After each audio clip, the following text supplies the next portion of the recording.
दो अनजाने अजनबी what ever. मनात जर लड्डू फुटत असेल फोडू नका. हा चहा काय पाहुण्याना नाही तर रानात न्यायसाठी तयार व्हायलाय. रानातून ऑर्डर आल्या गरमागरम चहा घेऊन लवकरात लवकर रानात यावे. मग काय चहा बनवला, गाडीला स्टार्टर मारला आणि रानाकडे गेलो.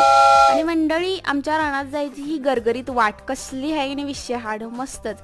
मग काय हिरवा निसर्ग या भोवतीने, जीवन सतर्क या भोवतीने, ला ला ला ला ला ला ला ला ला ला ला ला असं गाणं म्हणत म्हणत मी रानात कधी पोचलो समजलंच नाही. आणि ही आमच्या रानातलं सुंदरसं पीक आणि ही छोटी छोटीशी काठी बघा किती वांड आहेत. मग काय चहा ओतला, रानात बसून गरमागरम चहा प्यायचा आणि विथ मारी गोल्ड म्हणजे काय भारीच चहा प्यायलो. आणि मग दुसऱ्या रानाकडे गेलो. जातोय बघतोय तर काय माकडाची